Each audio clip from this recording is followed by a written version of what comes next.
Vidéo, hein. Bah, l'histoire a commencé il y a plus de 14 ans, puisque en fait, après le festival emblématique des Terres Nova, bah, il a fallu remonter quelque chose pour garder quelque chose de culturel en fait, sur le secteur de Dinan.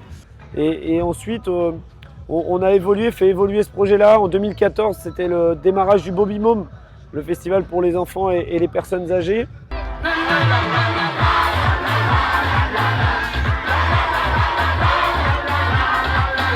Au fur et à mesure des années, on a intégré de plus en plus de structures, de plus en plus de bénévoles qui venaient d'horizons totalement différents. Sur cette année, on est 55 000 cette année et on se rend bien compte que là, on est sur une jauge qui nous semble la meilleure dans l'équilibre global du projet qu'on veut porter.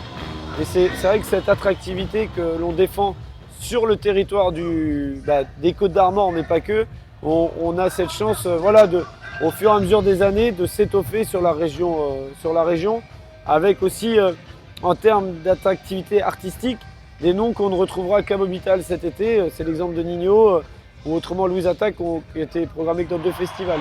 T'es d'accord, Mobital, on essaye ça? Des soirées parisiennes, et je voudrais vivre des soirées belles à ciel.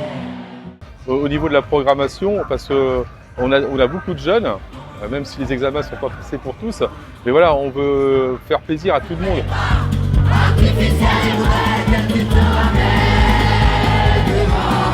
En projet 100% associatif et pas des festivals qui sont portés par des boîtes de prod, il n'existe nulle part ailleurs. Donc pour nous, au même titre qu'un programmateur bénévole qui aujourd'hui fait une programmation pour 55 000 personnes, il ne doit pas y en avoir beaucoup non plus.